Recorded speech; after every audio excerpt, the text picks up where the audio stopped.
Hello,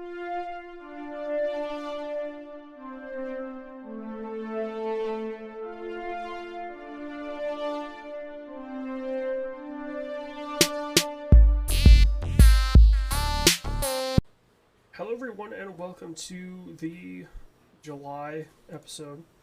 I'm pulling up the folder. What, the 10th looks like episode of the SWW Show. It's probably going to be a shorter one for a couple reasons. One, it's going into a holiday weekend. Two, I'm about to leave for vacation. And three, Mike might have to leave. I also leave for vacation too, which is really funny. And also, we'll probably tech an interview at the end, so I don't know if it's shorter. Well, the traditional show will be shorter. Okay. Maybe the episode length will probably be. You say it'll be shorter, then we'll go on a tirade about like 80s movie stars for an hour. Don't worry. The interview that I recorded earlier today, we go off on a tangent. Oh, fucking damn it! So. Luckily, it's not super long, but it was a fun little tangent. Also, I think I may have found my new best friend. And the guy that I interviewed, yeah. Yeah. He's good. Because he and I both like Battlefield Hardline. We both like Formula One. What else did we both like? There was something else that we both liked. That I leave AJ. I was like, AJ, can you just interview? I'm really slammed today. Little did I know what beast I created. Yeah, you fucked up. But yeah, so let's get into... You told me there's something that you want to talk about that you've watched. Right. Recently. So, I watched I watched a great movie about toys, and no, not Toy Soldiers, the seminal 90s movie. I watched Toy Story 4. Was it any of the Lego Ninjago movies? Hold up.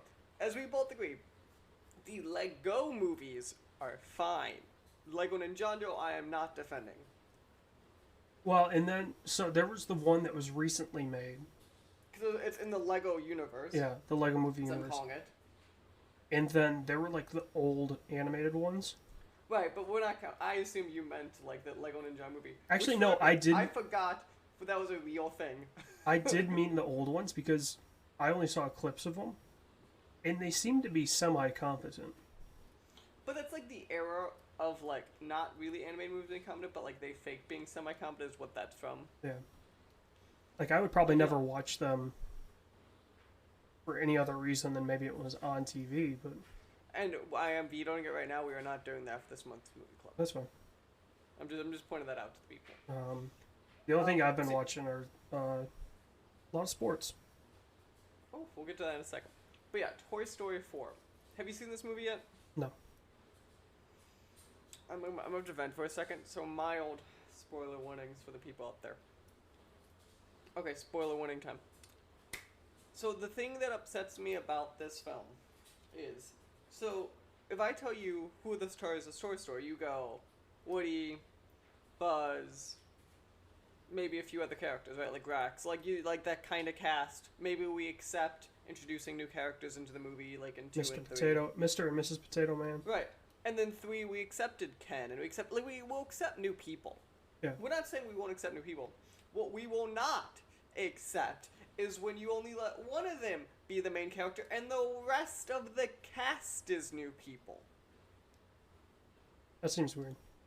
Buzz Lightyear is in this movie for about 10 minutes in total. Okay. I think that Tim Allen recorded his lines in an afternoon. Like, that's how few things Buzz Lightyear says. Huh? Yeah. I can't even do a good Tim Allen. I don't know. But, like, that's what's so upsetting. Like, I'm like, the thing with Toy Story is, we like seeing the toys we know go on an adventure and meet new friends or new enemies. We don't want entirely new toys in this adventure. I think if you're going to do that, you can't call it Toy Story 4. And also, it still stars Woody, don't get me wrong, but, like, it's this weird thing of, like, and also, they made, so Buzz by the time you get through the third movie, is like actually decently a smart toy and not like the bumbling idiot. Yeah. They like reset him to a bumbling idiot in this film. That's weird. Like the whole joke thing is like Woody tells him about the inner voice in his head. So Buzz thinks the inner voice is his buttons and the voice that pops out of his head. So he uses that as like an advice giver the entire film. Yeah, that's weird. But the two props I gotta give are Key and Peele. They are these two carnival toys, and they have single-handedly one of the greatest 3-minute scenes Pixar has ever done. Has Pixar ever brought in any properties? Like, what do you mean? Any Disney properties or anything like that? Any other properties they've done? They exist on their own little islands. They I think it might have been like here's an Easter egg, but there's never been. Well, yeah, there's like the pizza truck Easter egg. But I mean, I assume we're not talking about that. I assume you mean like actual. Yeah, like there's no. No, they Frozen they or anything like that. They exist separately. They do not touch each other. Okay. Why? You're just curious? Yeah, I was just curious if they had done that yet. Because I know but, like, 1 and 2 they weren't developed enough to. And also 1 they didn't even own Pixar. They didn't even own Pixar yet for a while after 1. I think they bought them after 2 or right around 2. Sounds right. I know 1 was like supposed to be like a one. Like the story of 1 was like everyone was like it's not gonna work even. Like no one really had faith in it, so it was an interesting thing. But no, Toy Story 4 is okay. It's not bad. Like, I'm not gonna sit here and tell you a Toy Story movie is bad, but I think it fights 1 for the weakest Toy Story. You think 1 is the weakest? Yes, it goes 3, 2. 3 is the first one, 2 is the second best, and then 1 or 4. Okay.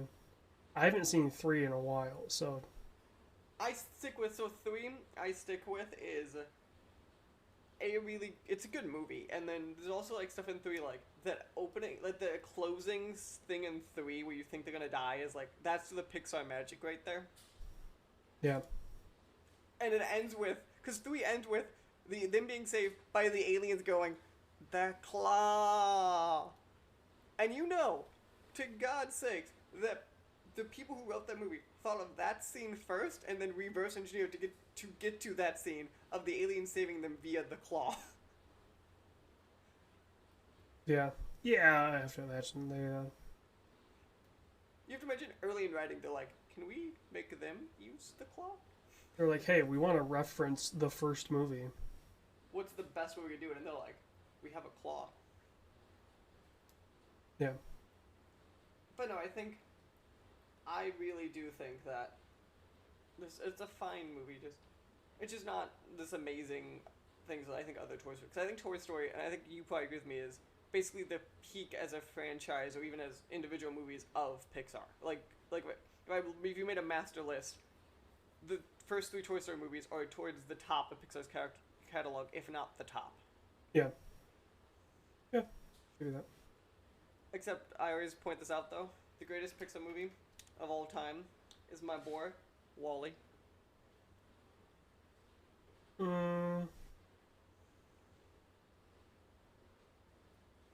It's up there. Who, in God's name, do you remove from this list? Put WALL-E in number 1. Well, to me, just nostalgia is Toy Story 1. Because you have to remember, that movie came out when I was born, so I grew up with that movie. Like, I am the audience they're going for. See, that's funny. I think Toy Story 2 was the movie I grew up with. Yeah. Like, you're maybe a little more the age of, like, what they think Andy is supposed to be. Actually, I probably do line with Andy pretty good when it comes to that age. But, like, the movies were released, so if you were born in that mid to late 90s, like, you were growing up with the movies. Because I remember when 3 came out. In some capacity. What's that? Because we both grew up with them in some capacity. Yeah. I remember when 3 came out, it was about Andy going off to college, and I was either going to college or I had been in college for a year at that point. No. Yeah, wasn't it 2013? No, it was 2011, wasn't it? Toy Story 3, I want to say it's 20, because I think I saw it in 7th or 8th grade. That's why I don't think, and we're not that far apart where, like... Toy Story 3, 2010. So I was Okay, a couple years from being... Yeah, that makes college. a lot of sense to me. So I'm like... Yeah, so I was a freshman and... No. Yeah, I had just finished my freshman year of high school. Yeah, that checks out. So... Yeah. So, sports, AJ. What sports are you watching? I watched some basketball. There's some summer league and Euro League stuff going on. So not Rio basketball. Not U.S. basketball. Well, the summer league stuff is like recent drafted players or players trying to play for a. I mean, the summer league is like it's for like people that either didn't get drafted or people that got drafted really late. Okay. And so they're trying to play for a spot on a roster. Interesting. So, yeah, so that's what some of the good. There's some European basketball going on right now. I watched the Austrian Grand Prix, which was. How is ye old racing?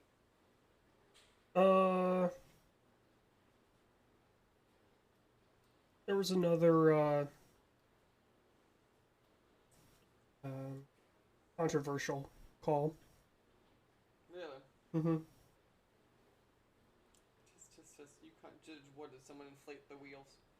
No, it was a penalty that they didn't call, and then they were saying they were going to investigate, and then they held off the decision until like 3 hours after the race, because it involved a Dutch driver, and. Oh, they're in Dutch. Well, no, they were in Austria. So Red Bull is an Austrian. They're based in the UK, but Red Bull is Austrian. Like the company itself is from Austria. I don't think I knew that actually. Yep. The founder is from Austria. So Red Bull was founded by an Austrian and a guy from Thailand.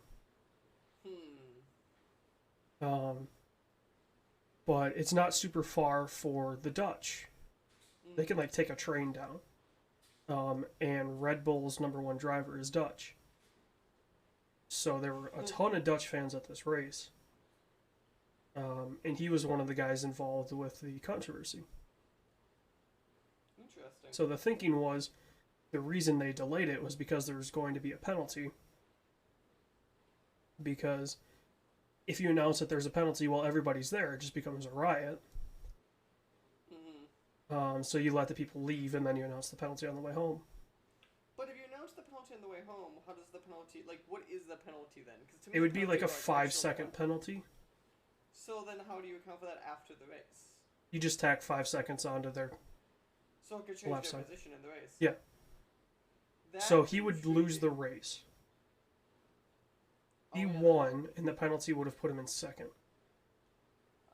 That's okay. Well, that was the Canadian Grand Prix. The guy that crossed the finish line first had a 5-second penalty that put him in second. And that was a penalty he shouldn't have had.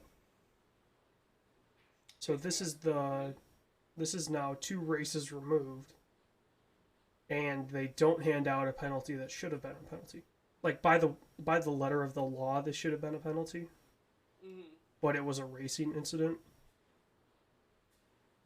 So, letter of the law, it should have been a penalty.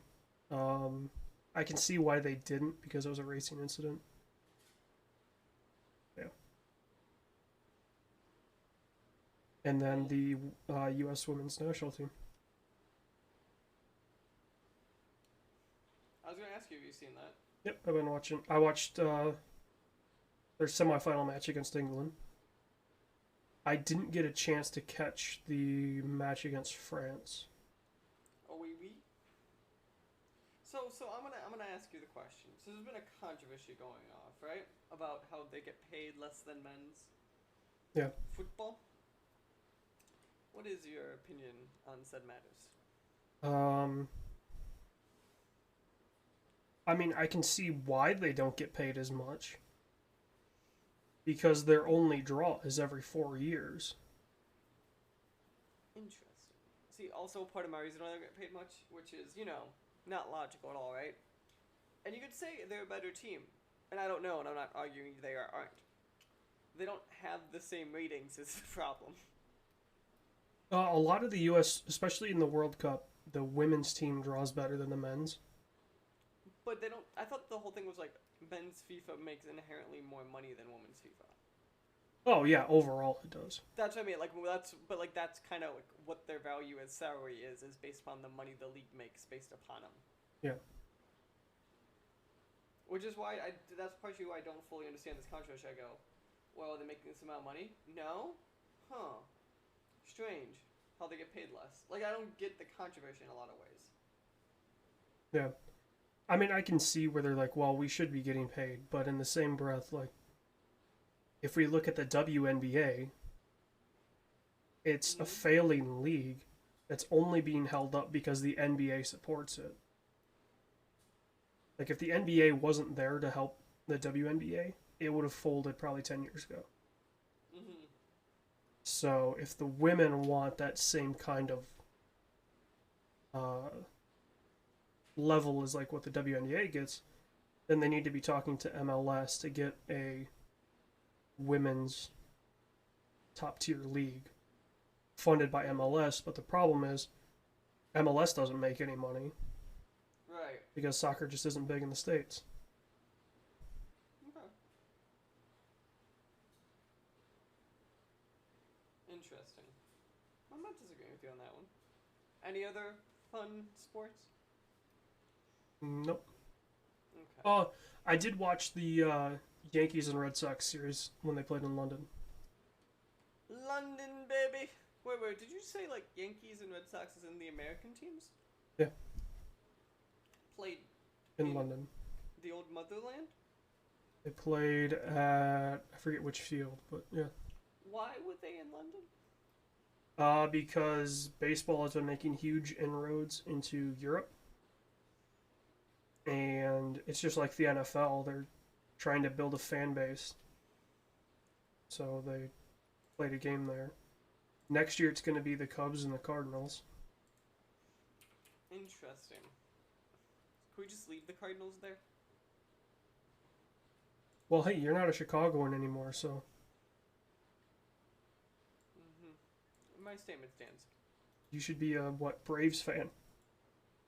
Is that what's Florida? Well, Atlanta. I guess Tampa, maybe, but... So here's the question, though. You might be closer to Atlanta than Tampa. Oh, I am so much closer. Actually, to Tampa, Florida? I'm not... Well, I guess if you cut across the water, you're probably closer to Tampa. I feel like we can't count that one. Yeah. Let's see. I'm like 4-ish hours to Atlanta. To Tampa, I am 6. Yeah. Does Jacksonville, Tallahassee not have a team? No, so the major league teams in Florida are in Tampa and Miami.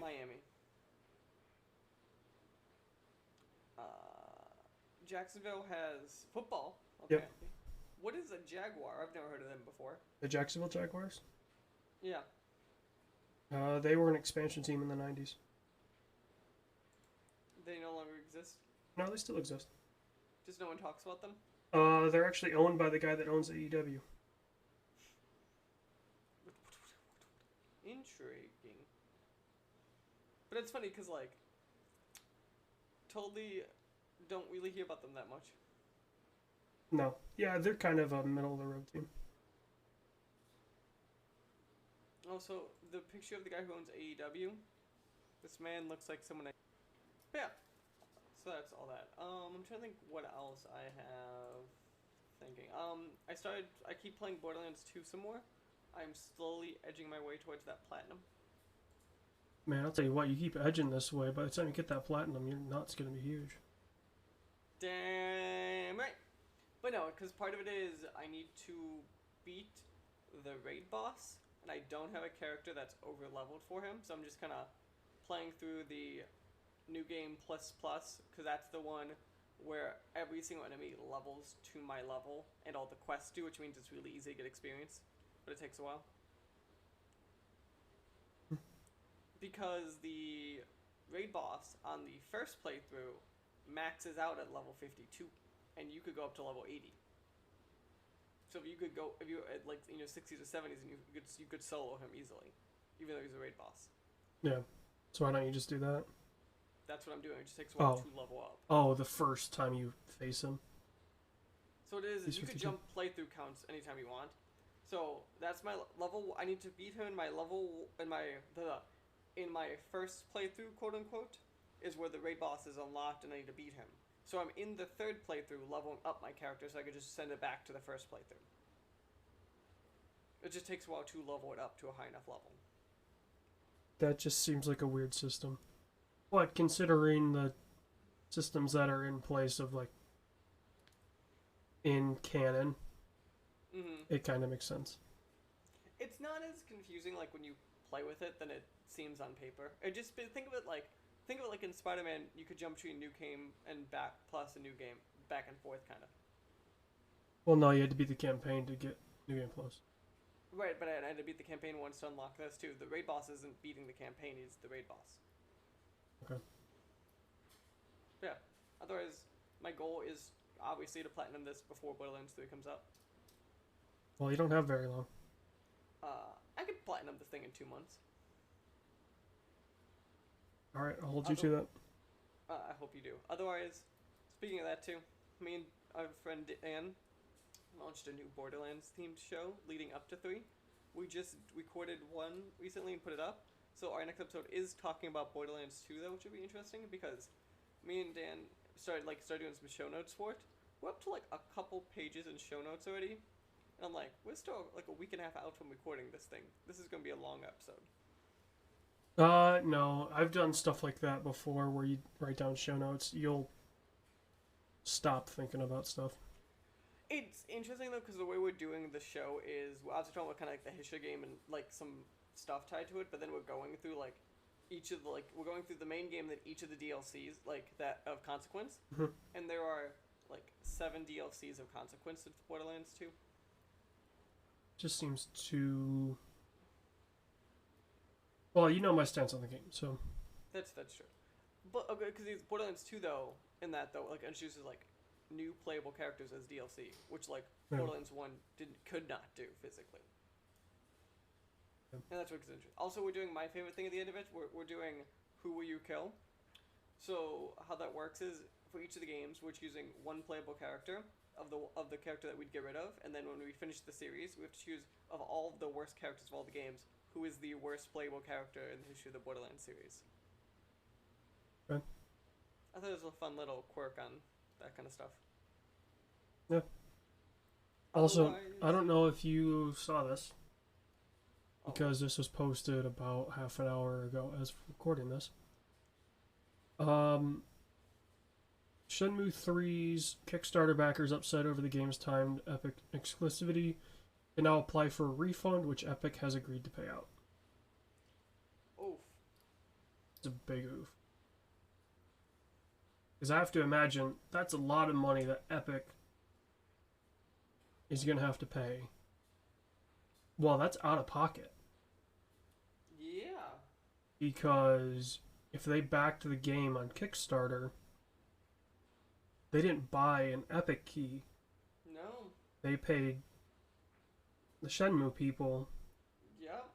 And Epic was going to do a deal with them to give them keys. So yeah, that's straight out of Epic's pocket. I wonder if that's going to cut the deal. I wonder... does that come out of the deal? No. I bet you they secretly, like, Epic was like, we're doing this. Like, there's no way they didn't know before Epic said they're doing this. What do you mean?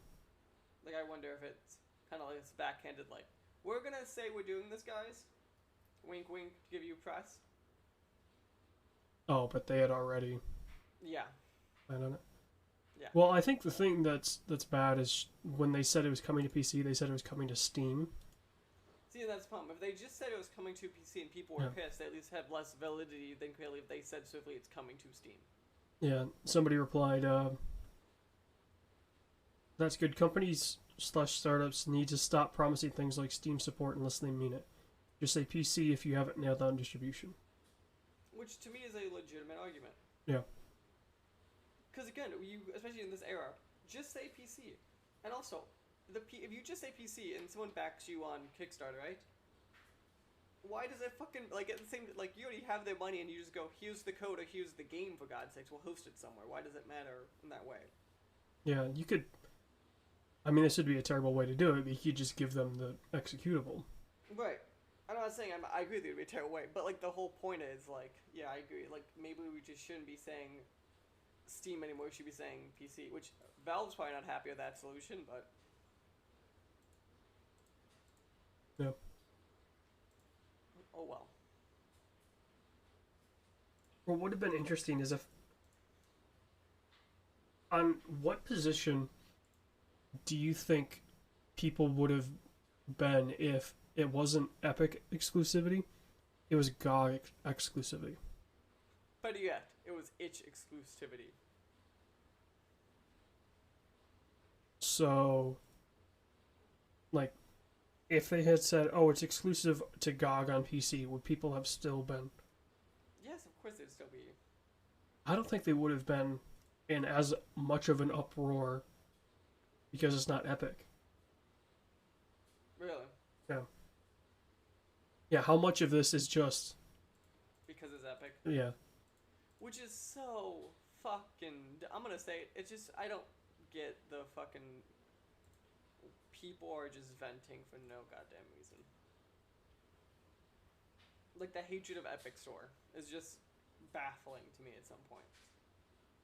The store doesn't have a lot of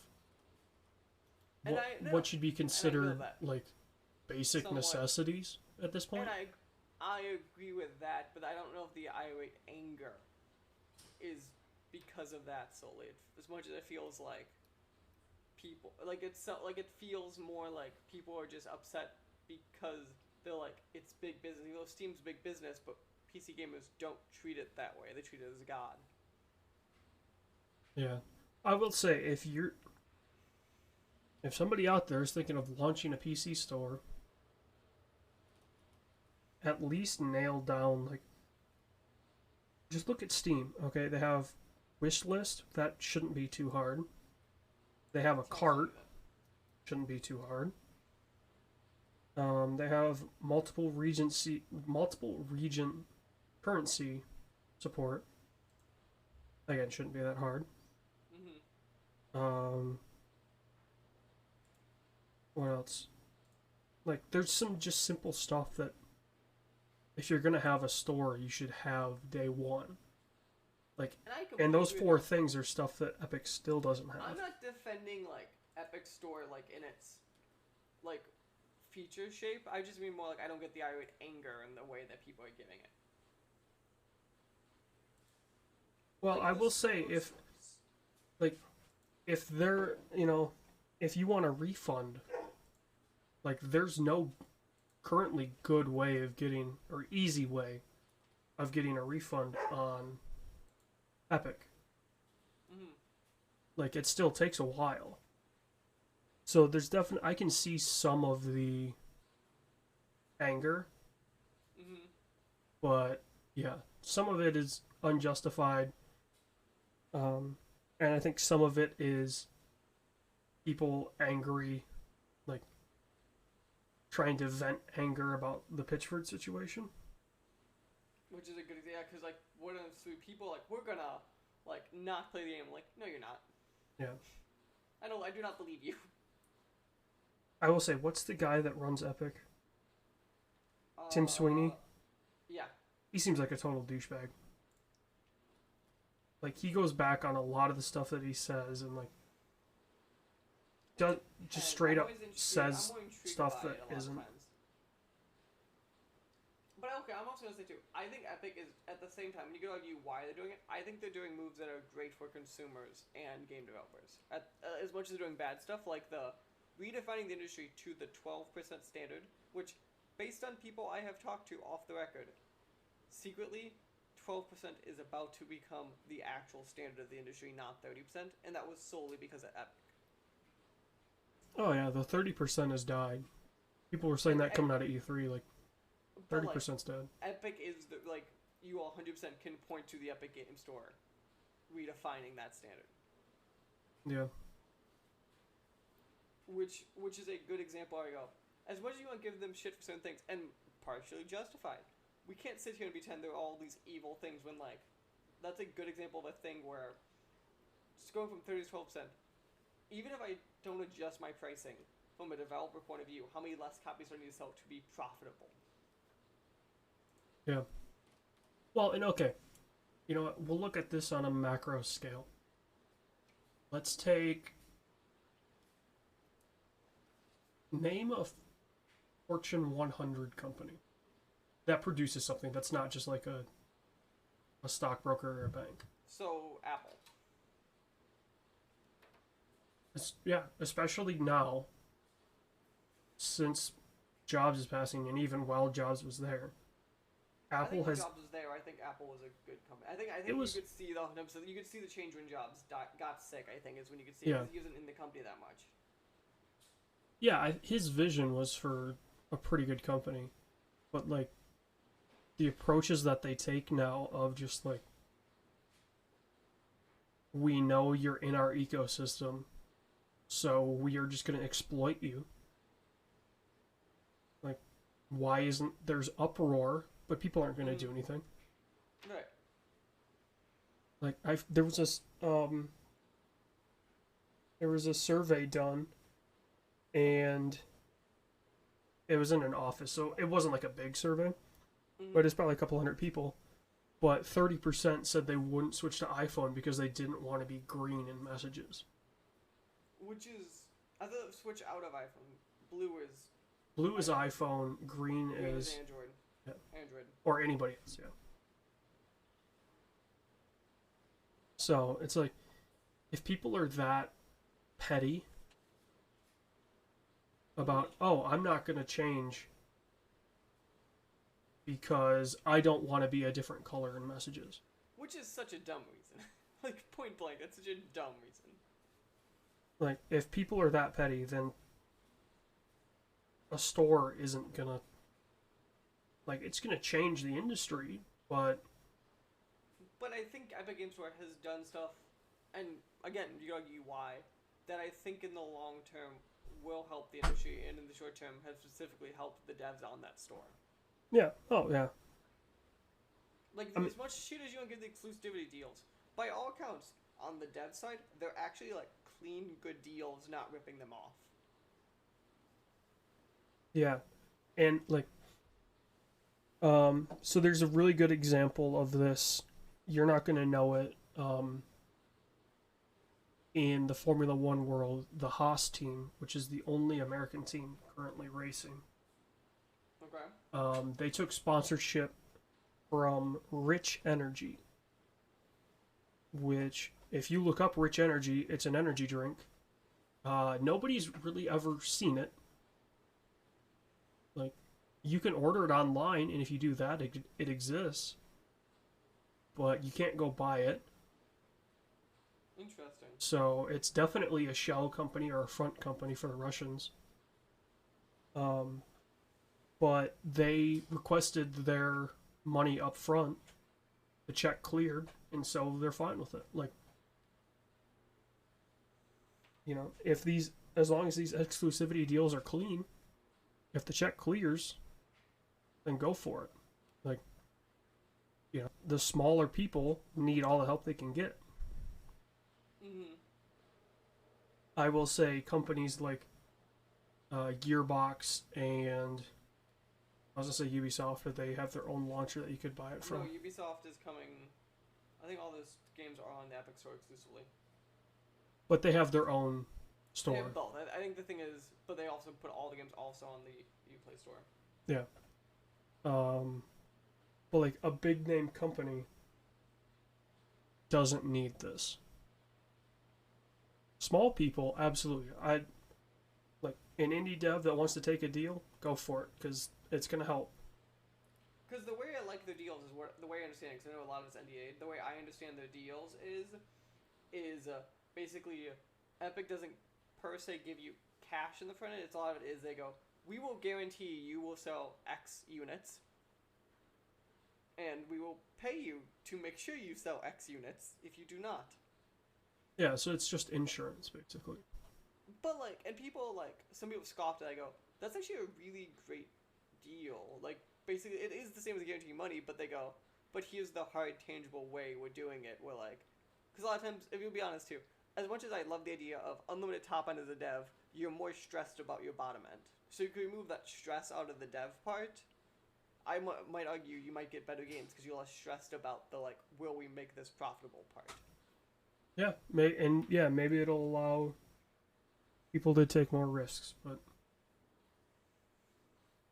if you're a small company, absolutely go for the deal, but oh, I'm not saying Borderlands or any of those companies needed the deal. I just think it's also an interesting power move by Epic when I keep seeing stuff like Borderlands or Metro, or like we've talked about this over the past couple months. Like every time I saw one of these mid to higher tier games do this, I go, they're making moves when you just see it continually happening.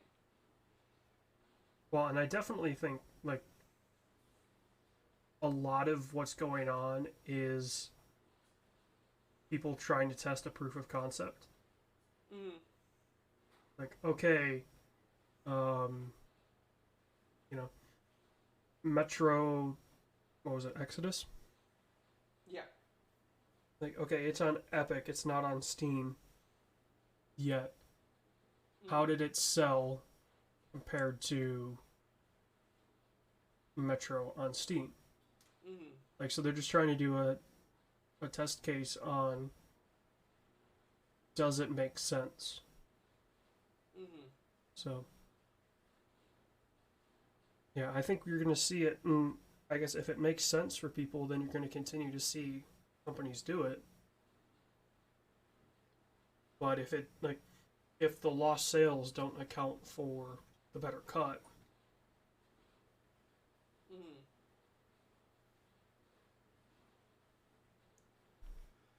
But yeah. and you could argue some of the people are, they've got bad press because of their, taking an Epic deal. So how much is that worth? Like, Mm-hmm.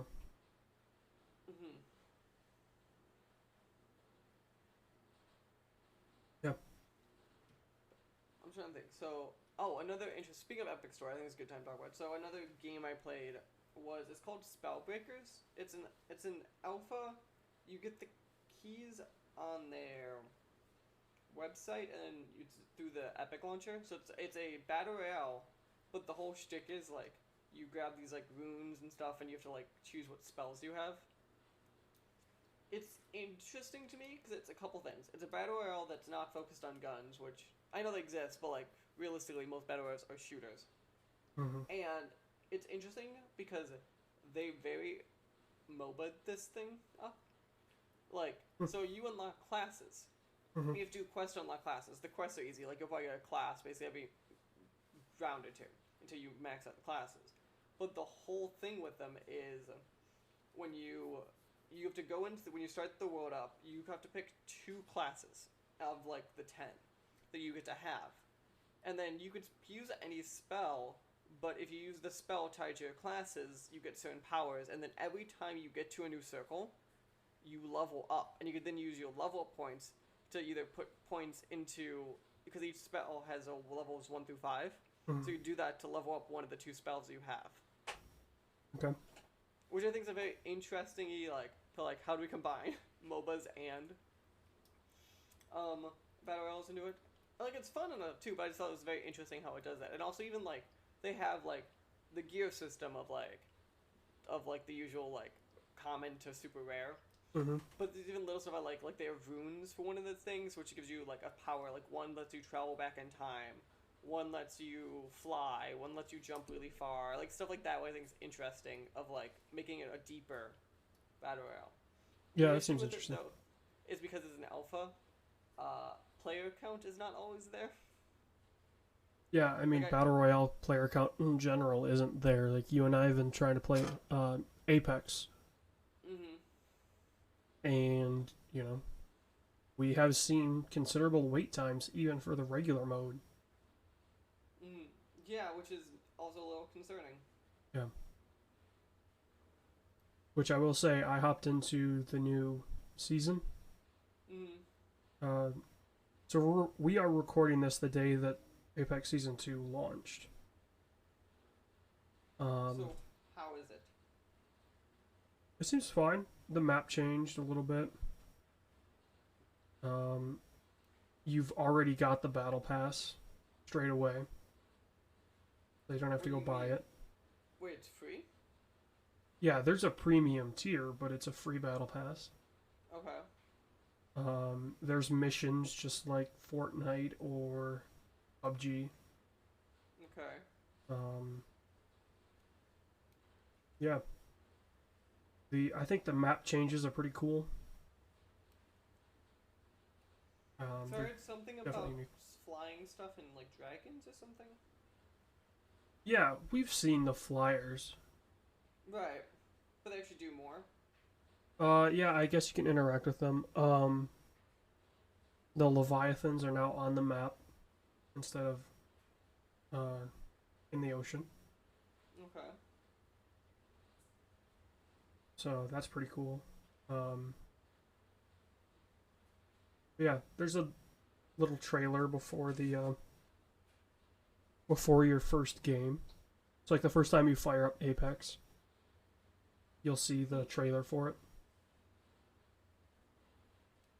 That's always an interesting thing they do. Well, it's nice, you know, so you can understand, okay, this is what they're going for, this is what's changed. I haven't seen an L-Star yet, so I don't know what tier that is. It's the new gun. The couple matches that I played, I didn't see a Watson, who's the new legend. Oh, that trailer for Watson concerns me. They do, they hint at the hacker legend. They haven't revealed it yet. But they've pretty much confirmed that he's going to be in this season. Because without spoiling it, he's the reason for all the changes. Interesting. Nice. Yep.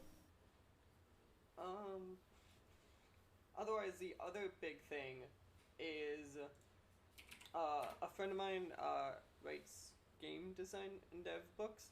So I read it. Obviously, for FEC, I got this book for free, so don't sue us. That's FCC sues you, right? It would be the FTC. No, it's the FEC. I thought it was FEC. Someone, somewhere. The Federal Trade Commission is the one who's going to go after you. I thought it was FEC. No, that's SEC. That's the Securities and Exchange. No, FEC. FCC is Federal Communications. Then FCC is what I'm thinking of, not FEC. FEC is the Federal Elections Committee. FCC wouldn't go after you. It'd be FTC or SEC. There are FCC guidelines that you have to follow. Say like I got it for free. Yeah. But they wouldn't be the ones that actually pursue you for that. So. Okay. Well, so the book is called Learning C# by Developing Games with Unity 2019, 4th edition, and it's by a friend of mine, Harrison. You could find it online or in Amazon stores. So it's an interesting read from someone who understands what they do in game design and stuff. I think it's a good beginner book. So like, AJ, you'll never do it, but if you ever got into game design, like this would be a book I would kind of like be the starter book kind of thing. I don't think there's anything giant new under the sun. There was actually like a shortcut or two that actually I didn't fully know in Unity. Otherwise, I think there's a lot of fun stuff in the book of like, and this I got it as an ebook version, so I like a thing a lot of game design ebooks are doing is So you know, like they give you code, right? They just have a copy to clipboard button next to the freaking code, so that I could just copy it and then paste it like in my own stuff instead of like having to even like little stuff like highlighting over and hit copy, which is a fun little quirk, but it's actually kind of nice. Yeah. Otherwise, Yeah, I imagine. You saying though I would never get into game dev. The only game dev I would do is either writing or creative director.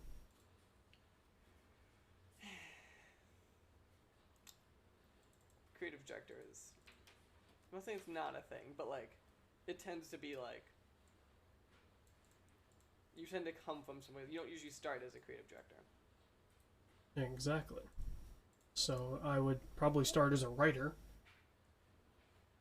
and then go from there. The rule of thumb I've heard a lot of times, and I don't know how true this still is artists tend to turn into creative directors, and programmers tend to turn into producers. If you look at like or directors, like the just because realistic of the analytical versus the creative side of the brain. Mm-hmm. Yeah, no, I would. That's the only thing I could really do is creative director, or, I mean, I'm a okay artist. I'm not that great, but. You're not game good. No. I guess it depends on the game. Like. Yeah, it depends on the style. But I was gonna say though, other cool things about this book that I really actually like complimenting some more is there's like some of the appendixes just has like cool, useful game scripts in there of like making a bullet shoot or making the camera work correctly, which are little like things of like when you're starting out. I remember like figuring out how to make a bullet move across the screen. AJ, believe it or not, takes a junior developer literally hours to realize something that's about 5 lines of code. Well, and see, that's where the thing of like, there's got to be an engine where you can apply a trigger to something to launch it out. Right, but the idea of launching, for example, like how do you, like that's where it gets interesting in game engine. So this is in Unity where everything's in C#. Something like Unreal Game Maker, the idea of launching a bullet is actually easier because they have like helper functions built in for that kind of functionality, where Unity tends not to out of the box. Yeah, I guess it would just be you have to. It's a speed parabolic curve. Or I would do yeah, that I guess more that'd be personally. right. See, the way I do it is Unity has a built-in gravity and rigid body system, where I would turn that on and just give it velocity, and then let the physics engine handle the actual going down over time. Well, but you don't want it to start. You don't want the physics to start applying. You don't want gravity to apply to it until it's left the barrel. But, so what I would do is secretly, and this is the thing in a lot of games too, you secretly can spawn the bullet outside the barrel. Like, it's super in front of it. And also, if you put the bullet as a light enough gravity, you actually wouldn't notice the drop for like 100, like however you want it to be, whether it be 100 yards, whatever. You could actually account for that where you don't notice a drop till then, because it's going a certain speed and the gravity is a certain amount of lightness. Yeah. See, that's the stuff of like, if I was working on a game, that would be stuff that I'd be like, okay, if we're going to do guns or we're going to do cars, right, we're going to go out and you're going to see what happens when, you know, different caliber bullets fire and how much they drop over a certain distance. Same with cars, right? Like, here's what a car would do and how it would handle. Which is the problem, because, and I agree with you, that's the best way to do everything. It's just, as you probably guess, stupid expensive to do it all that way. I mean, I guess it depends on what you have on hand. Because, like, especially where I am and where you used to be, like, there's a lot of outdoor gun ranges. And they're really not that expensive. So you just need a day at a range and a camera, right? And somebody just shooting. But a lot of it also comes down to like implementing said stuff too. Yeah. Like, and I'm not saying none of this is by far what you're saying impossible or even objectively super hard. It's all time. Yeah. See, I would probably work best on a Kojima game where he would give me the time to. He'd be like, "You have 20 years. I'll be back," and then he just disappears. You blink your eyes and he's just gone, like Batman in Dark Knight. The movie? Yeah, like so. Whenever he was with Gordon, and Gordon would like turn around. Gordon, yeah, Gordon always looks away. He doesn't blink his eyes. But then and Batman's just gone. That'd be Kojima. You'd be like, and where did he go? And you just see a guy walking. He's like, he won't be back. Yeah. That'd be what it's like. But yeah, closing out though, I do recommend my friend's book. It's a very intriguing book and an interesting taste for those getting into game development. Again, it's Learning C# by Developing Games with Unity 2019 by Harrison Frone.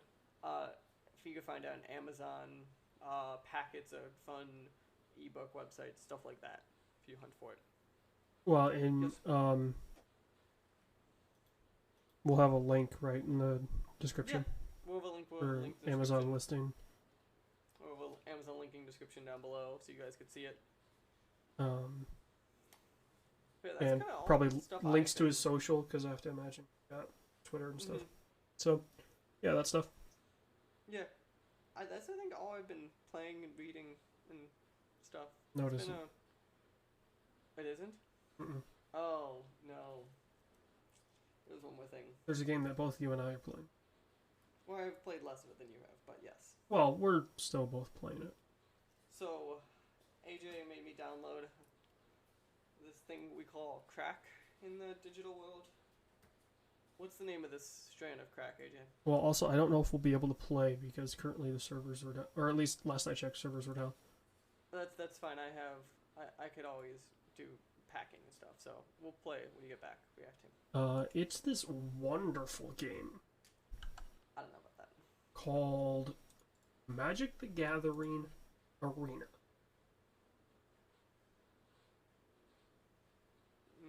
Okay. Also, it looks like we'll be able to play. It's just digital Magic, like more so than the like they had the console games and stuff like that. Mm-hmm. It's more so than even that. Like this is just you have a deck and you see the table, and you just play Magic. So I'm gonna say it. So obviously it's Magic, so I'm not gonna creep them out of Magic. I actually, surprisingly, the UI by the end of tutorials, which I think are too fucking long, were actually surprisingly helpful and intuitive. Like the UI, once I got understood like how even blocking in the from UI system worked, I was like, oh, that is actually relatively easy and simple, and I'm surprised. I will say I like how they describe like card effects. You click on the card and it tells you exactly what it does. So like if you don't know what haste is, it tells you. Or summoning sickness. I like how they like it's a little thing like they showed on everyone. Which you're like, why do they? I'm like, no, that's actually a really good thing to show on everyone. Just that simple. Yep. Or like having a city's blessing. You know, if you're me who hasn't played Magic in a while, and when you played you didn't have cards that had that ability, you have no idea what that is, and it just tells you. So it's really nice with a lot of that stuff. It's got a lot of modes. See, I haven't got into those modes as much, but yeah. Yeah, it's got a ranked, it's got a just normal unranked, it's got a practice, which the practice is really nice. It lets you try out decks and stuff like that. I will say, I think they nerfed it because you have a daily quest to play X amount of spells. So it could be like 20 white black, which was yesterday's as I'm recording this. And it used to be you could just go into practice, steamroll the AI, and in 2 or 3 games you have the daily. But that doesn't work anymore. So you have to play unranked, which I mean, as long as you do decently well on mana, you can usually make a game last, so you can get 9 or 10 out. Hmm. So you only have to play two games. I will say I got steamrolled the other day, and it was terrible. Really? It was just not fun. Like I didn't have any mana. I think I had 2 mana, and just the cards that I had in my hand were like 3 or 4. Ouch. So I couldn't do anything. And the other guy had a bunch of flyers. Hmm. I was just screwed. All I can think of though is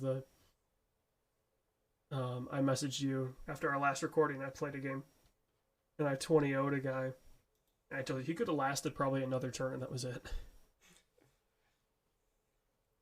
I am noticing a lot of people playing unranked. Like, if you can get them down to single-digit health, they'll quit and give up. That makes sense. I feel like a lot of people, that's just kind of how they play Magic. They're like, nope, not going to win. Have a good day.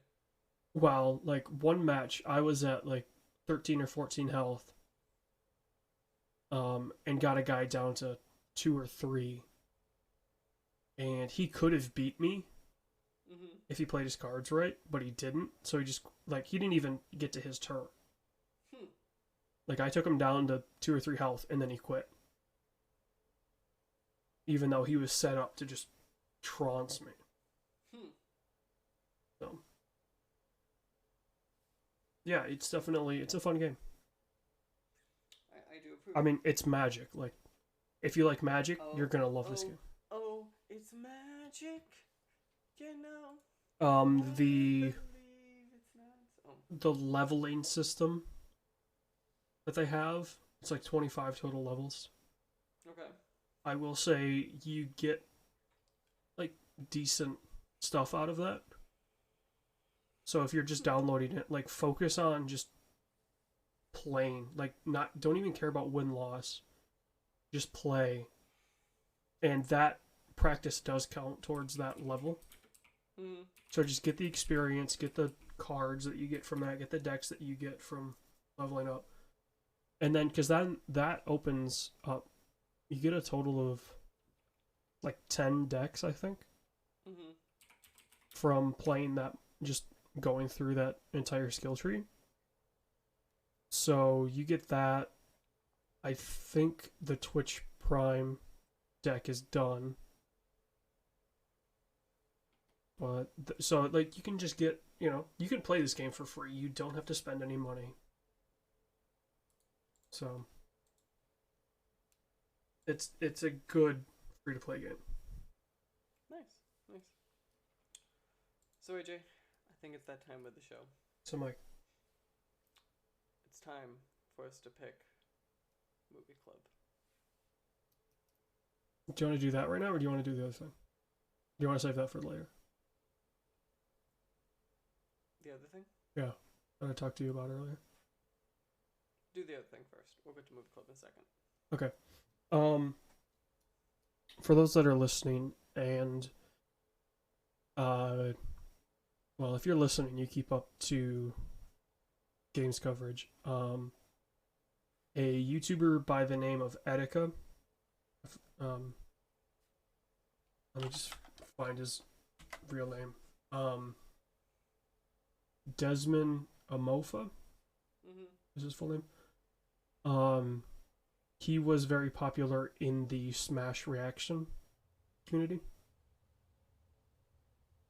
I believe that was mainly what he was known for.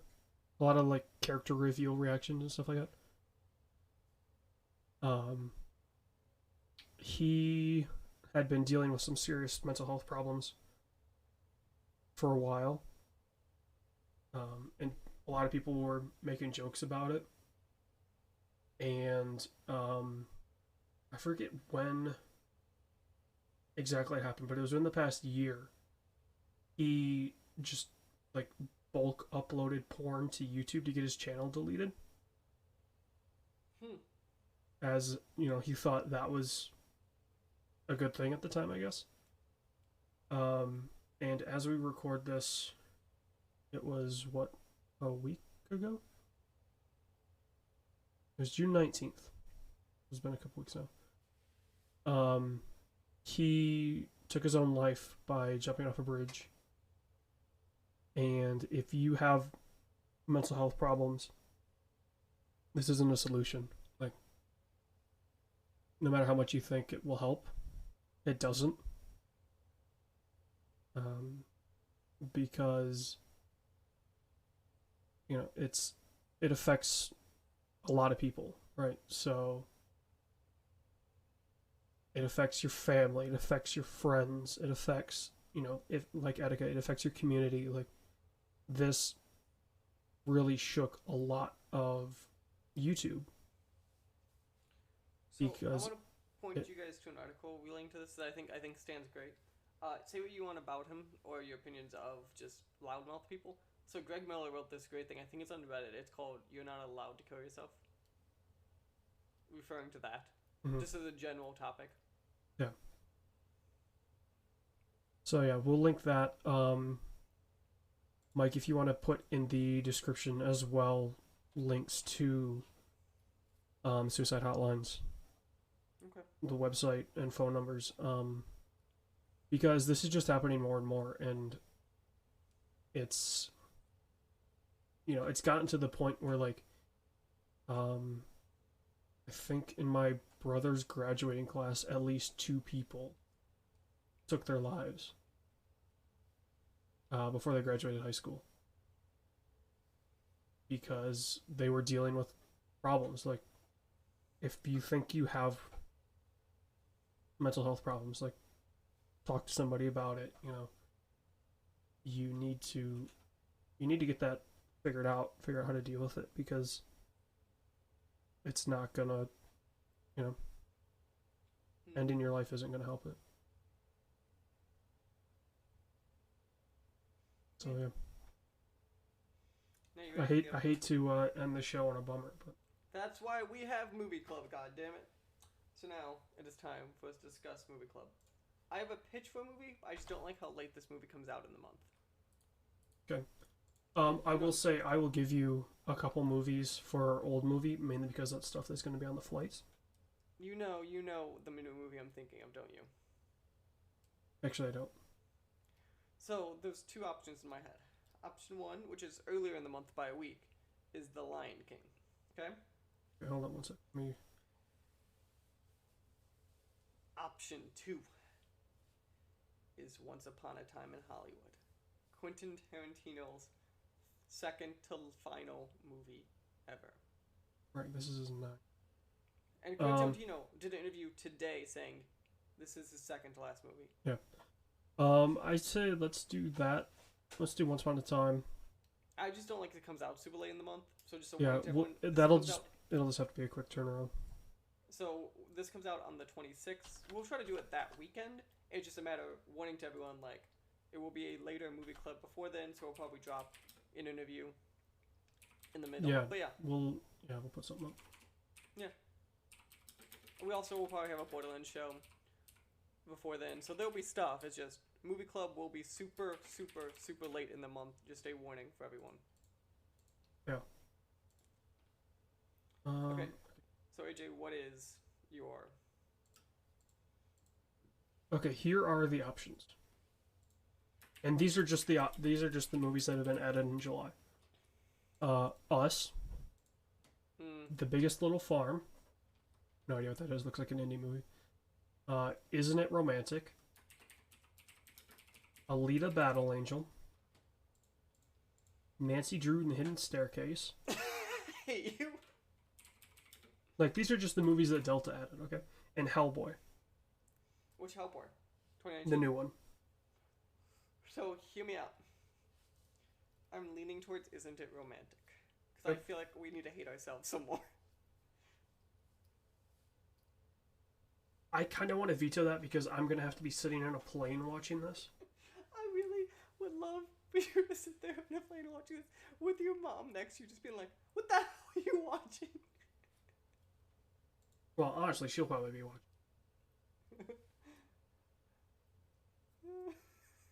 I heard that movie was actually atrocious. That's why. So I'm going to narrow it down to Us, Alita, or Hellboy.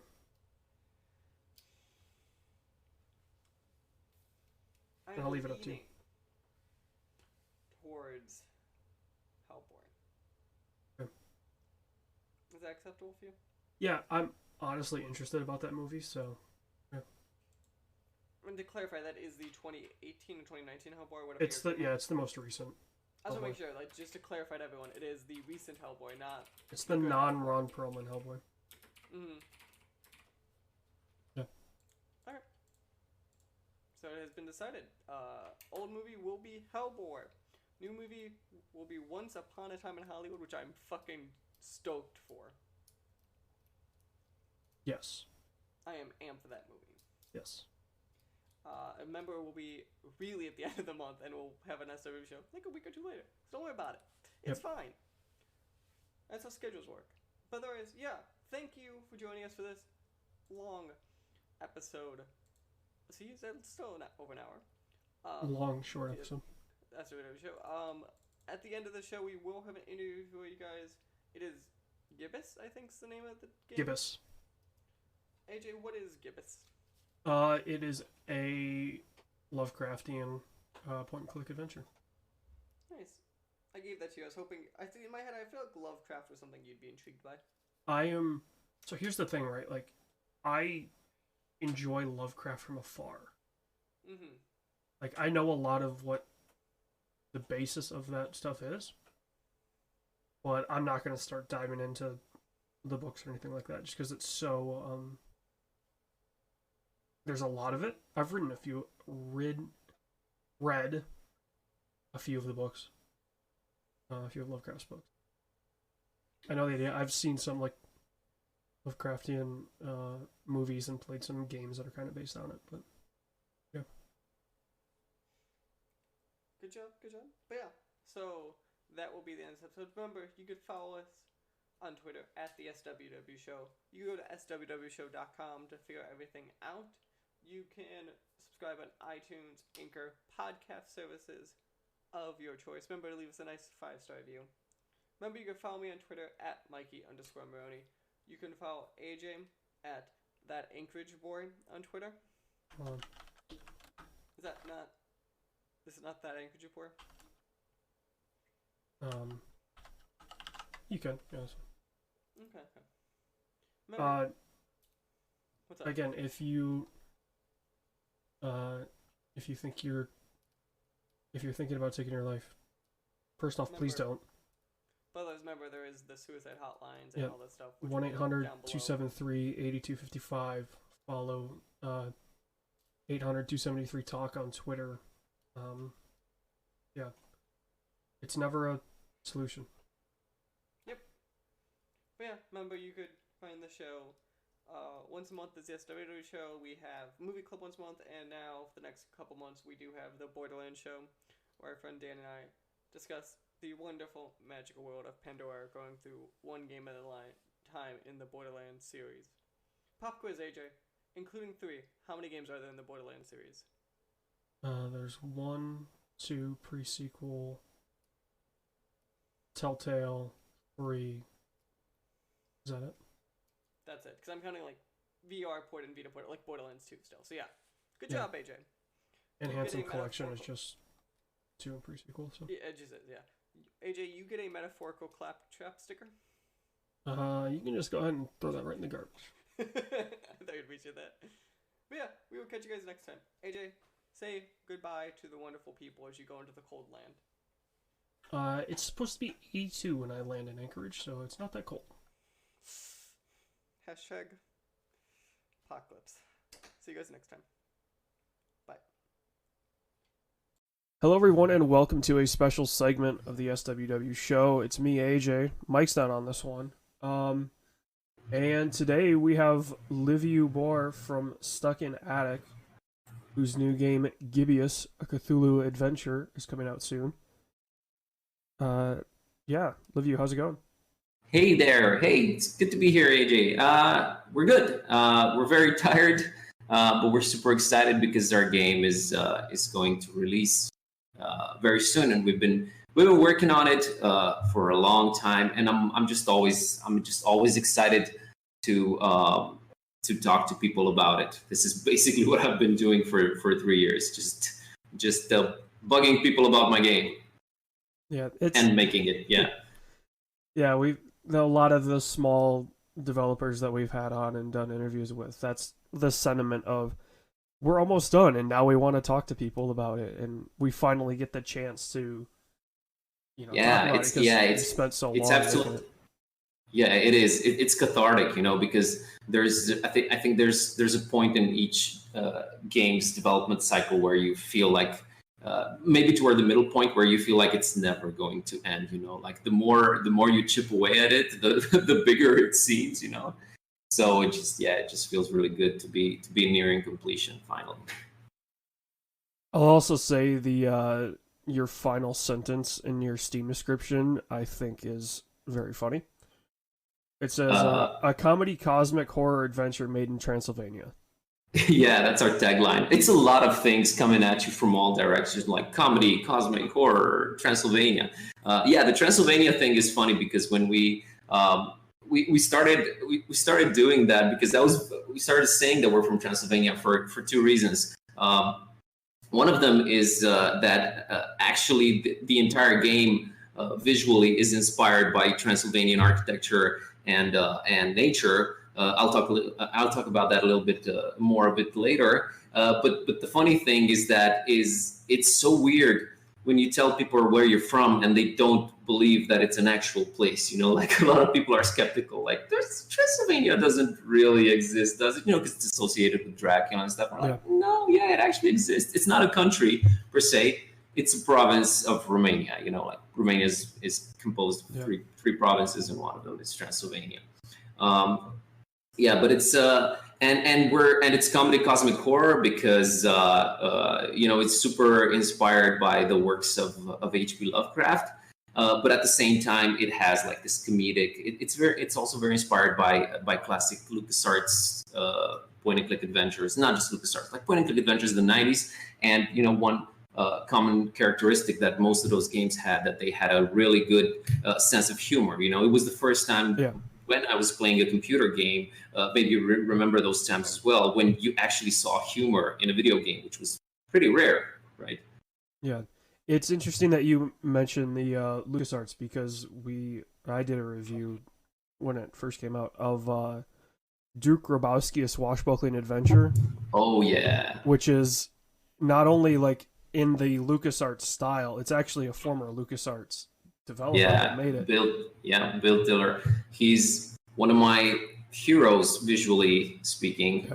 I'm an artist and animator by trade, and actually the game that he's most well known from, I think a lot of adventure game fans know it, The Curse of Monkey Island. He was an art director on that, and it is by far the biggest visual inspiration for Gibbous, for our game. If you look at them side by side, a lot of people will say, "Oh, it looks like Broken Sword," but actually, it looks a lot like. Not exactly like, but it is obviously very, very visually inspired by The Curse of Monkey Island. Yeah. That game is amazing looking. I don't know if you've played it lately. You can actually buy it on Steam and on GOG. It just looks amazing for a 22-year-old game. It's almost like it doesn't need a remaster, like the resolution is a bit crappy because I think 640 by 480 is the best that they could do back then, but it just still looks amazing. So Duke Grabowski, I played it. It looks like Curse of Monkey Island HD, doesn't it? It's great. Yeah, it's incredible how much an art style like that, it's not necessarily that it scales very well, but it ages very well. It ages very well, yeah, exactly. Because if you look at that's the thing with cartoons, man. Because if you look at early 3D games, like really, really early games, a lot of them look good. Like Quake still looks great now, but a lot of the really early efforts, they were really hampered by technical limitations, and people were basically cardboard boxes with faces painted on top of them. Some developers took advantage of that and used it in a very smart way, like Tim Schafer did with Grim Fandango. Like that was super fortunate that what he had in mind visually, connected so well with the limitations of of the time, because you couldn't really do realistic or not realistic, but even high def cartoony characters, you couldn't really do them in 3D. They tried it with Monkey Island 4, like Escape from Monkey Island, but it looks okay, but it doesn't look as good as the 2D versions. So yeah. So, but on the other hand, like for example, 40s and 50s classic cartoons still look amazing. Yeah, hand drawn goes a long way. Yeah, absolutely. And that's one of the reasons that we wanted to make this game. Basically, we wanted it to look like I remembered those games looking in my head. You somehow don't remember the lower resolution. You just remember playing through an interactive cartoon, because basically that's what it was. And to go back to the comedy cosmic horror thing, I think that's an interesting juxtaposition there between between how colorful and cartoony the game looks, and it's interesting to take it into a different direction, inspired by basically a cosmic horror author.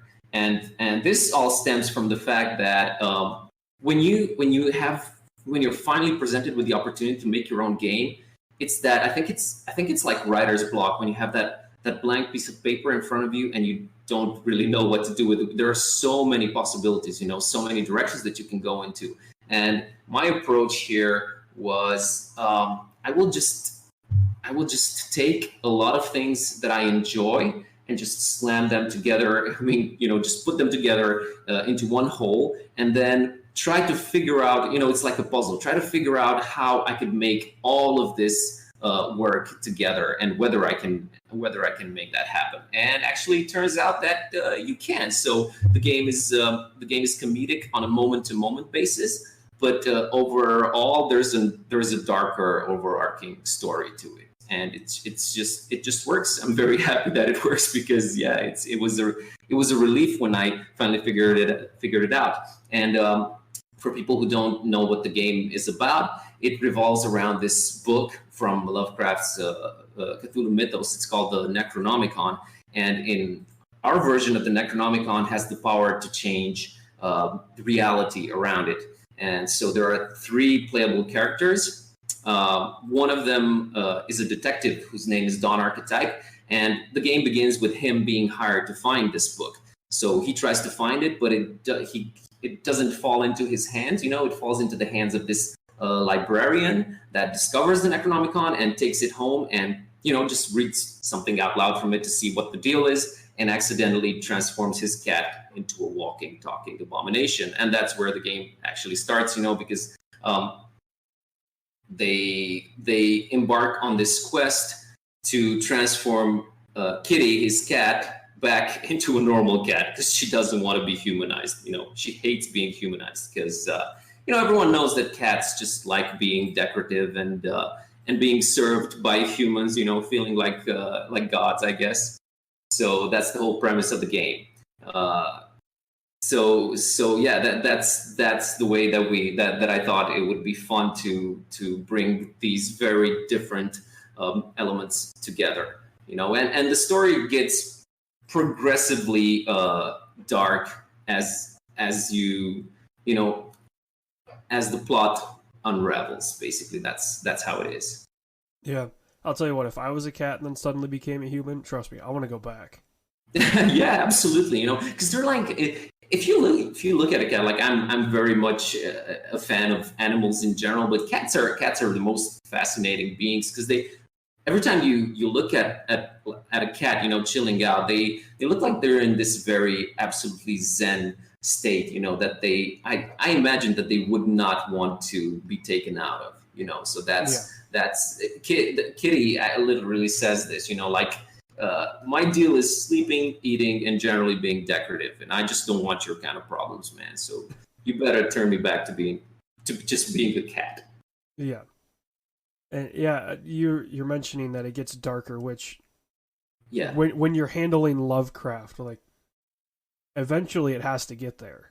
Yeah, absolutely, absolutely. And mixing comedy with, I mean, we're not the first people to mix Lovecraft with comedy, but a lot of the people that do that just maybe go for a little bit of a lower hanging fruit, where you just take, you know, Lovecraft is known for his huge monsters that don't really care about humans, and then, you know, they resort to it being comedic by taking the monsters and making them either cute or weak or something like that. And that's something that I did not want to do. You know, I just want to treat the mythos with a lot of respect. So in our case, comedy is relegated to the humans, and we don't mess with the old ones. Like the old ones, they are serious a threat as in the more you know, serious approaches of doing Lovecraft.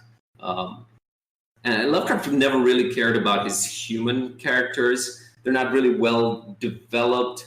They're more like you know, like plot devices. So that gave us a little bit of wiggle room, you know, there to evolve the characters and also add that comedic touch to it.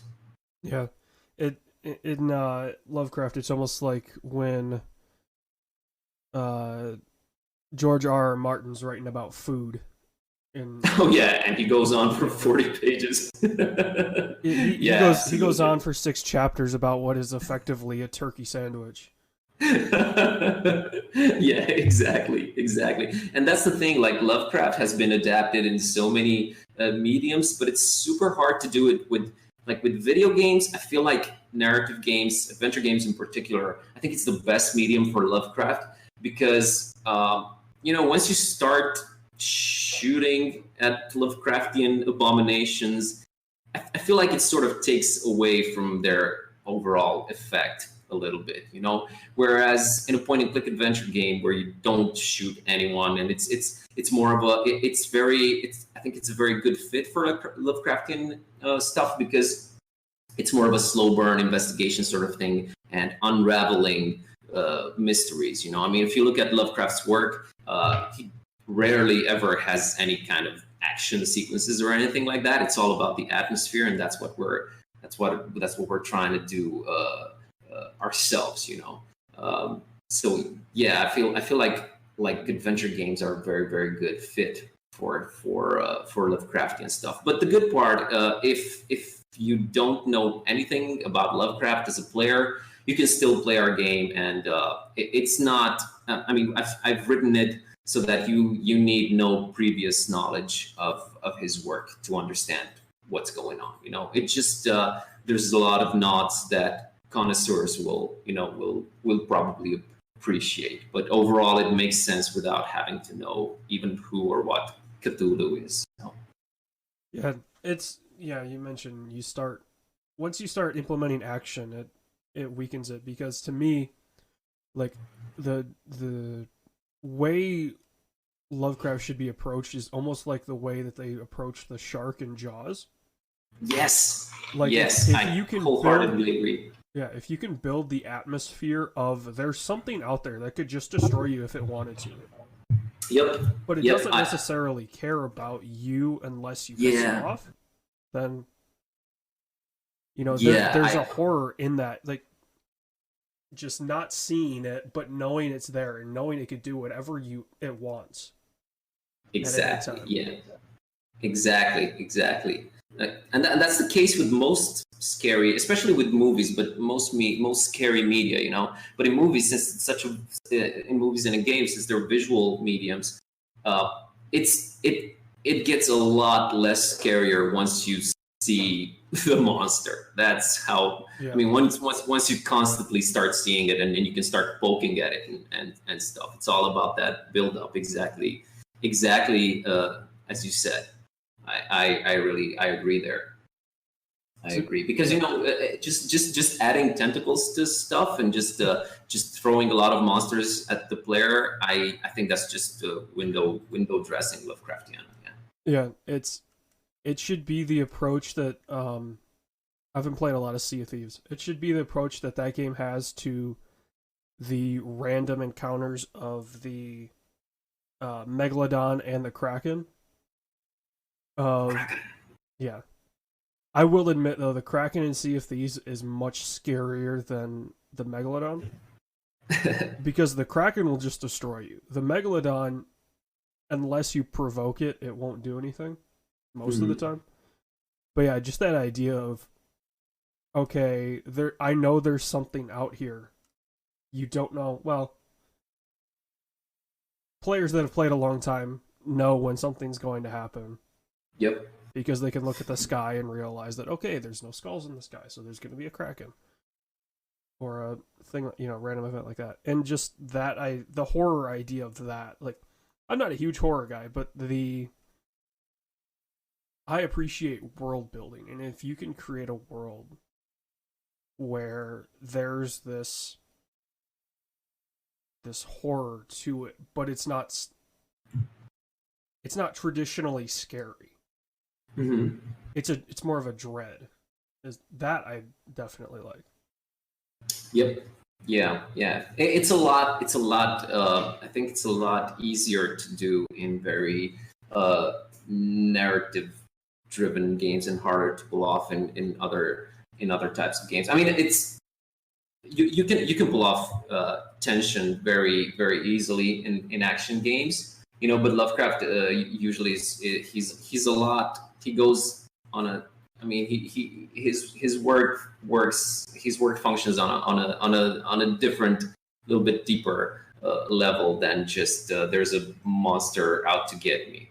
As you were saying before, the fact that you don't really understand what the deal is and that they don't care about you. His monsters aren't the kind that want you dead the instant that they notice you. They don't really notice you or anything like that. So yeah, I feel the same. Like the mystery and the atmosphere and the world building is essential for me. It really is about the journey. It rarely goes to the destination. Yeah, I'm not a huge horror guy myself either. In general, I just happened to read Lovecraft when I was very young, and it just he intrigued me. First and foremost, because I started reading, and there was this Necronomicon that he mentioned, and I knew that name sounded familiar, and I realized that it was from the Evil Dead movies, and I was like, wait, what is this coincidence? Does the Necronomicon actually exist? And this was back in 90 something. I don't remember. I didn't have access to the internet, so I couldn't, just search and find out that the book doesn't really exist. So for a very brief period there, I was actually wondering if this was an actual book. It was very exciting, a very exciting idea. And I like the fact that he encouraged other people to use his characters and everything, all the mythos that he created. It just works on a very meta level, and also it's very cool that 100 years later I can use his characters in my own stuff and just pay tribute to the mythos. I just feel I think it's very very cool. Yeah, it's cool that you're able to do that, especially your posting mentions you guys are in Transylvania. Like, we're in Transylvania, yeah. You guys live in probably the real world equivalent of the deepest lore of a area. I mean, the stories that are based in there, and it's a physical place you can go. It's not like it actually is. Yeah. We're like 40 miles away from where Baylor was born. We used to party in that particular town when we were teenagers a lot, and fall asleep leaning against the house that he was born in. Yeah, that's also another thing. The whole Made in Transylvania thing isn't just a cute tagline. It actually really informs the game, because we're adapting Lovecraft, and Lovecraft is all about New England, like his headstone says, "I am Providence." But I felt like drawing visual inspiration from New England, me having never been there, would have maybe not ranked That's true. So I was thinking about how to approach the game visually one night, walking through my hometown, listening to a Lovecraft audiobook, and then it just hit me. My town is very creepy at night. Like you could actually shoot a horror movie in the old part of town. Like it's a lot of houses from the 1700s and 1800s, and a lot of them are very decrepit. And then it just hit me, like it would make so much more sense if we actually used inspiration from around us. It's like the visual equivalent of write about what it just makes a lot of sense.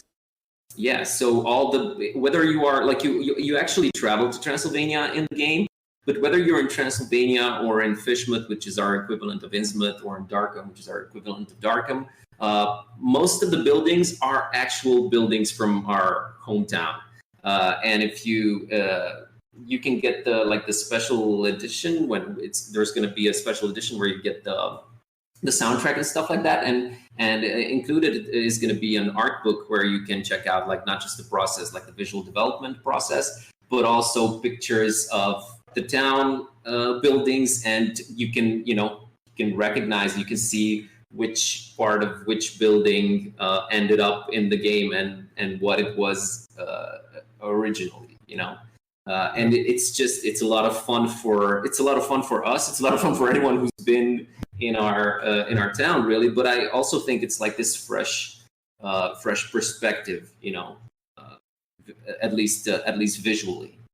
And we also took the opportunity to make a little lighthearted fun of all the cliches about Transylvania, which most of them stem from, I think it's obviously Dracula, like the novel, but also a lot of them stem from the 1930s something, I can't remember which year exactly it was, like the visual, like the film adaptation from the 1930s. Oh, that was 32?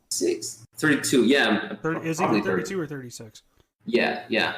So I know the movie you're talking about. Yeah. I've seen it a couple times. Yeah, so you got your inn where you got your peasants who are very frightened and they're afraid to speak, and you got your castle on the craggy hill and all that kind of stuff. So on the one hand, we wanted to make a little fun of those cliches, and we parodied them a little bit. But on the other hand, Lovecraft actually wrote about Transylvania in the case of Charles Dexter Ward, but it's just like this little snippet of an implied backstory, because there's a character that lives in a castle in Transylvania. It's very inspired by Bram Stoker. So I took that little bit of backstory from the case of Charles Dexter Ward and expanded on it. So that was a really fun thing to do, just to take a little bit of the story that Howard hinted at and just expand it into a full subplot for the game. That was super, super fun. And another fun thing that we did was use actual, local actors, and we got them into the studio and we told them, look, forget about, I know you've learned how to pronounce English, forget about your proper pronunciation, just do your Transylvanian, do your most honest Transylvanian accent, and we're touting it as the most authentic Transylvanian accent in any media ever. That was super fun. One of our actors cannot speak English at all, but we really wanted him because he has this. He's portraying a Roma gypsy, and he himself is a Roma gypsy. So we really wanted him to play that role, but he knows zero English. So what we did was we wrote every line for him down phonetically. Yeah. And explained what it was, and it took us, I think, 4 hours to record 2 pages of dialogue. But it was really, really worth it. It came out really well. We actually filmed that. It's on our YouTube channel. It's super funny. It's cool. We laughed our asses off recording that. But yeah, it's fun. And there's a lot of voices in this game. Like we have something like 60 speaking roles or something like that. We went really, really crazy with production values, because I figured, I don't know how many chances we're going to get at making a game. So I want to make it as kick ass as possible and just go crazy with the production values, with the animation, with the background art, the music. We got like 4 hours of original music with live recorded instruments and stuff. That's another super fun thing. We have a local kid, like a 19-year-old super talented violinist that just laid down some tracks on top of our soundtrack, and it just sounds amazing. And that also contributes to the authenticity of it all, because this kid is also like a Roma gypsy, and it's that authentic gypsy violin that just sends shivers down my spine every time I listen to it. So yeah, I'm super proud of what we've managed to achieve, and we couldn't have done it without. We ran a Kickstarter campaign 3 years ago, and we're super grateful to all the people who trusted us with their hard-earned bucks. And we've been a little bit late. Can you still hear me? Yep. Oh, sorry, my computer went into the login screen. We have been a little bit late, just like most Kickstarters are, but that's mostly because we really wanted to provide like a super cool experience, top to bottom, and it's a pretty lengthy game. It's hard for me to tell you exactly to say exactly how many hours of gameplay, because I know I've designed the puzzles, so I can't really objectively analyze that. But I think it's above 10 hours of gameplay, something like that. That's really cool. Mm-hmm. I will say I looked it up. The Dracula movie we're both thinking of is from 1931. 31. It was released on Valentine's Day in the States. Oh, really?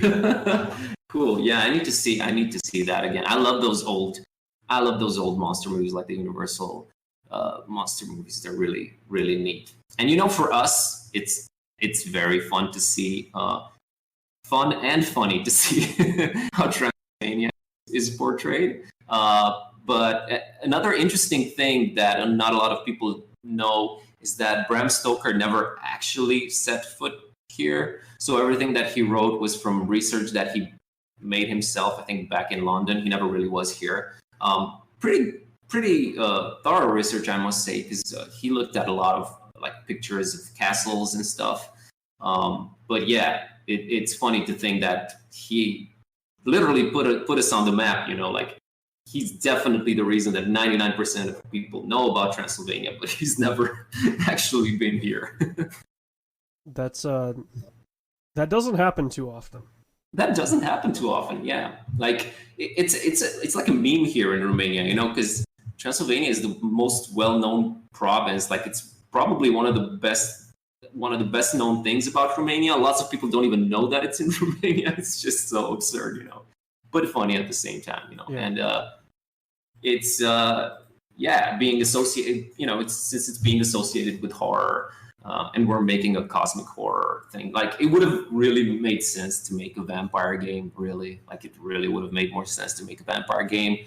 But that's not really, I don't really vibe with vampires that much. They're cool, but this is much closer to my heart. And I think it's super important that you, that if you do something independently, you be true to what inspires you. Because especially with something like a game that takes, we're a 3-person team. We're 2 creatives, making music, art, writing, all that kind of stuff, and 1 programmer. So it's a very small team, a team of 3. So you're going to be working on this one thing for a lot of time, and because of that, it's very, very important that you love what you're working on, and you love the theme and the setting and all that kind of stuff. It's very, very important, and you can tell, I think anyone can tell when they're playing something, and you can just tell that these guys really put their heart and their passion into it, and this isn't something that they just crop together for a quick buck. And that's super important to me. I will say, just wrapping things up here, you mentioned that it's a province. I thought, I don't know where I heard this, is Transylvania not just a region? So it's not necessarily only in Romania, but it's also... No, it is only in Romania. Okay. It has been, it belonged, it's super complicated. Eastern European geopolitics is very complicated. Yeah, It used to be in the Austro-Hungarian Empire until 1918. Okay. So and that's when it was reunited with Romania. But the majority of the population has always been Romanian. But it's geopolitics around here is crazy. Like provinces and parts of countries going to one country and then coming back, and it's just it's very renowned because it has four major ethnic groups living together mostly in harmony. I was going to say so relative harmony. Yeah, relative harmony. Like a lot less bloodshed than you would imagine. Yeah. It seems like a beautiful place. I'm planning an adventure to Europe here in the next few years, and you should definitely visit. Yeah, it is absolutely beautiful. Like both the nature and the architecture, and Dracula's castle has nothing to do with Dracula, by the way.